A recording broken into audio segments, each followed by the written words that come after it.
श्री गणेशाय नमः। आयु और नहुष के वंश का वर्णन। रजी एवं ययाति का चरित्र। लोमहर्षण जी कहते हैं, आयु के उनकी पत्नी स्वभानु कुमारी प्रभा के गर्भ से 5 पुत्र उत्पन्न हुए। वे सभी वीर और महारथी थे। सर्वप्रथम नहुष का जन्म हुआ, उनके बाद वृद्ध शर्मा उत्पन्न हुए। तत्पश्चात क्रमशः रंभ, रजी तथा अनेना हुए। ये तीनों लोकों में विख्यात थे। रजी ने 500 पुत्रों को जन्म दिया। वे सभी राजेय क्षत्रिय के नाम से विख्यात हुए। उनसे इंद्र भी डरते थे। पूर्व काल में देवताओं तथा असुरों में भयंकर युद्ध आरंभ होने पर दोनों पक्षों के लोगों ने ब्रह्मा जी से पूछा, भगवान, आप सब भूतों के स्वामी हैं, बताइए हमारे युद्ध में कौन विजयी होगा? हम इस बातों को ठीक ठीक सुनना चाहते हैं। ब्रह्मा जी ने कहा, राजा रजी हथियार हाथ में लेकर जीने के लिए युद्ध करेंगे। वे निसंदेह तीनों लोकों पर विजय प्राप्त कर सकते हैं। जिस पक्ष में रजी है उधर ही ध्रुति है। जहाँ ध्रुति है वहीं लक्ष्मी है, तथा जहाँ ध्रुति और लक्ष्मी है वहीं धर्म एवं विजय है। यह सुनकर देवताओं और दानव दोनों का मन प्रसन्न हो गया। वे रजी के पास आकर बोले, राजन, आप हमारी विजय के लिए श्रेष्ठ धनुष धारण कीजिए। तब रजी ने स्वार्थ को सामने रखकर अपने यश को प्रकाश में लाते हुए उभय पक्ष के लोगों से कहा, देवताओं, यदि मैं अपने पराक्रम से समस्त दैत्यों को जीतकर धर्मतः इंद्र बन सकूं तो तुम्हारी ओर से युद्ध करूंगा। देवताओं ने इस शर्त को पहले ही प्रसन्नता पूर्वक मान लिया। वे बोले, राजन, ऐसा ही करो, तुम्हारी मनः कामना पूर्ण हो। देवताओं की यह बात सुनकर राजा रजी ने असुरों से भी वही बात पूछी। तब अहंकारी दानवों ने स्वार्थ को ही सोचकर उन्हें अभिमान पूर्वक उत्तर दिया, राजन, तुम इस युद्ध में चुपचाप खड़े रहो। हमारे इंद्र तो प्रहलाद ही होंगे। इनके लिए हम विजय करने को प्रस्तुत है।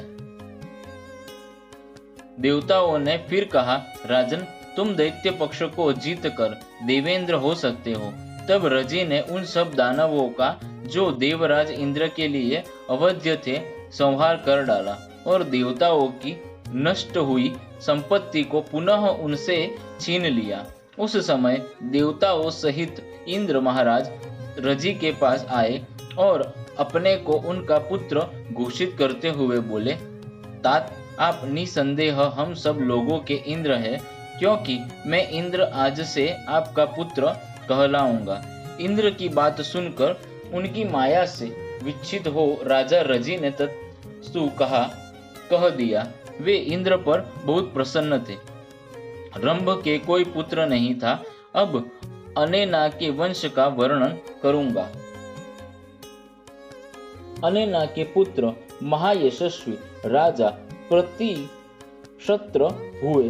प्रतिशत्र के पुत्र संजय, संजय के जय, जय के विजय, विजय के कृति, कृति के हर्यश्व, हर्यश्व के प्रतापी सहदेव, सहदेव के धर्मात्मा नदीन, नदीन के जयंत सेन, जयंत सेन के संस्कृति तथा संस्कृति के पुत्र महायशस्वी धर्मात्मा शत्रवृद्ध हुए।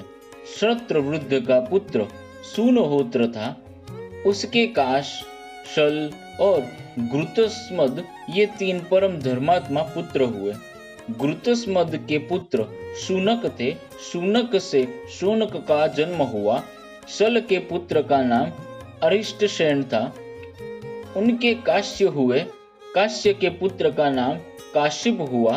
काशिप के दीर्घत्पा के धनु हुए। धनु के पुत्र धन्वंतरी हुए। वे काशी के महाराज और सब रोगों का नाश करने वाले थे। उन्होंने भारद्वाज से आयुर्वेद का अध्ययन करके चिकित्सा का कार्य किया और उसके 8 भाग करके शिष्यों को पढ़ाया। धन्वंतरि के पुत्र केतुमान हुए और केतुमान के वीर पुत्र भीमरथ के नाम से प्रसिद्ध हुए। भीमरथ के पुत्र राजा दिवोदास हुए जो काशी के सम्राट और धर्मात्मा थे। दिवोदास के उनकी पत्नी दृषद्विति के गर्भ से प्रतदर्न नामक पुत्र हुआ। प्रतदर्न के 2 पुत्र वत्स और भार्ग। वत्स के पुत्र अलर्क और अलर्क के सन्नति हुए। अलर्क बड़े ब्राह्मण भक्त और सत्य प्रतिज्ञा थे। सन्नति के पुत्र धर्मात्मा सुनीत हुए। सुनीत के महायशस्वी क्षेम, क्षेम के केतुमान, केतुमान के सुकेतु, सुकेतु के धर्मकेतु, धर्मकेतु के महारथी सत्यकेतु, सत्यकेतु के राजा विभु, विभु के अनार्त, अनार्त के सुकुमार, सुकुमार के धर्मात्मा, धर्मात्मा के धृष्टकेतु, धृष्टकेतु के राजा वेणुहोत्र और वेणुहोत्र के पुत्र राजा भार्ग हुए। प्रतदर्न के जो वत्स और भार्ग नामक जो 2 पुत्र बतलाए गए हैं, उनके वत्स के वत्स भूमि और भार्ग के भार्ग भूमि नामक पुत्र हुए। काश्य के कुल में ब्राह्मण, क्षत्रिय और वैश्य जाति के हजारों पुत्र हुए। अब नहुष की संतानों का वर्णन सुनो। नहुष के उनकी पत्नी पितृकन्या वीरजा के गर्भ से 5 महाबली पुत्र हुए जो इंद्र के समान तेजस्वी थे। उनके नाम ये हैं: यति, ययाति, संयाति, आयाति तथा पार्श्व। उनके यति ज्येष्ठ थे। उनके बाद ययाति उत्पन्न हुए। ययाति ने ककुत्स की कन्या गौ से विवाह किया था। वे मोक्ष धर्म का आश्रय ले ब्रह्म स्वरूप मुनि हो गए। उन 5 भाइयों ने ययाति ने इस पृथ्वी को जीतकर शुक्राचार्य की पुत्री देवयानी तथा असुर कन्या शर्मिष्ठा को पत्नी रूप में प्राप्त किया। देवयानी ने यदु और तुर्वसु को जन्म दिया तथा वृक्षपर्वका की पुत्र शर्मिष्ठा ने ध्रुयु, अनु तथा पुरु नामक पुत्र उत्पन्न किए। ययाति पर प्रसन्न हो इंद्र ने उन्हें अत्यंत प्रकाशमान रथ प्रदान किया। उसमें मन के समान वेगशाली दिव्य अश्व जूते हुए थे। ययाति ने उस श्रेष्ठ रथ के द्वारा 6 रातों में ही संपूर्ण पृथ्वी तथा देवताओं और दानवों को भी जीत लिया। वे युद्ध में शत्रुओं के लिए दुर्धर्ष थे।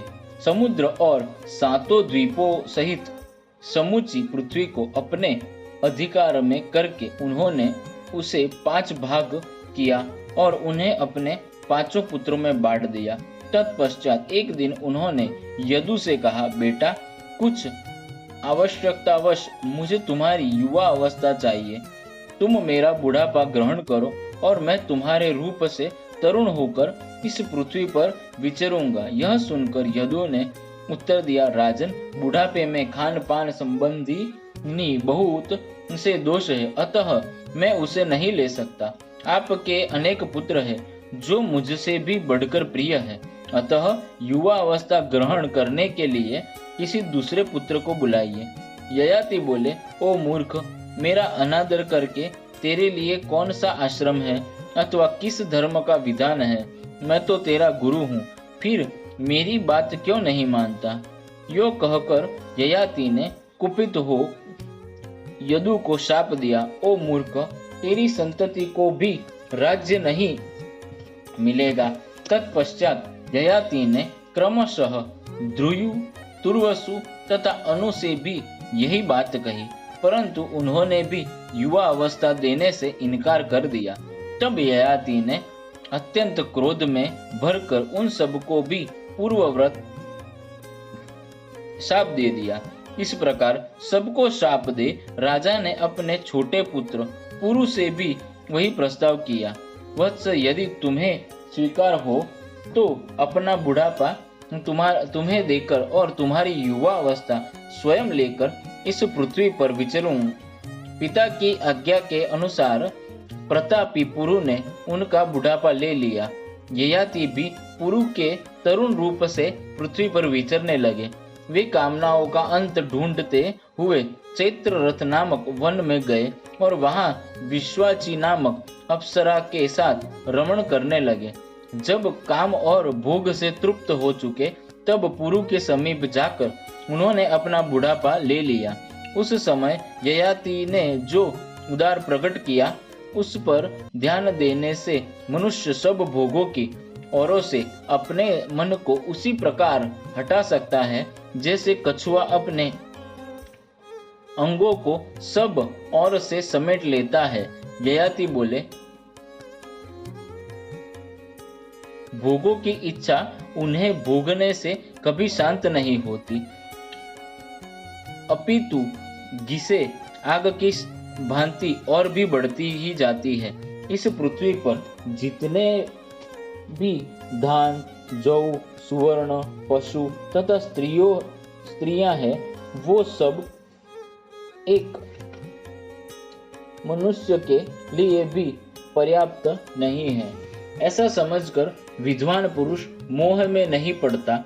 जब जीव मन, वाणी और क्रिया द्वारा किसी भी प्राणी के प्रति पाप बुद्धि नहीं करता तब वह ब्रह्म भाव को प्राप्त होता है।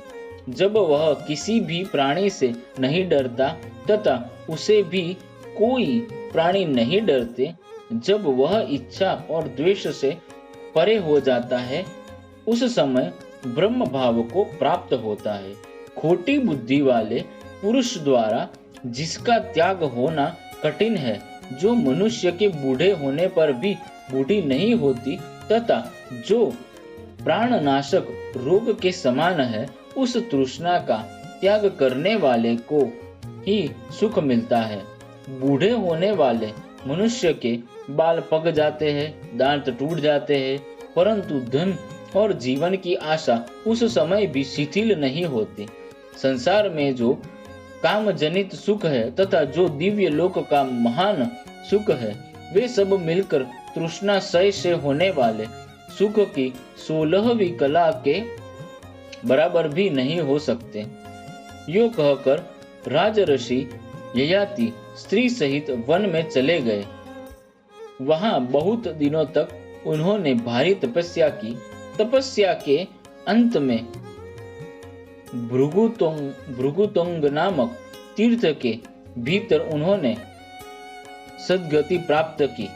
महायशस्वी ययाति ने स्त्री सहित उपवास करके देह का त्याग किया और स्वर्गलोक को प्राप्त कर लिया। कृष्णार्पणमस्तु। श्री कृष्णार्पणमस्तु।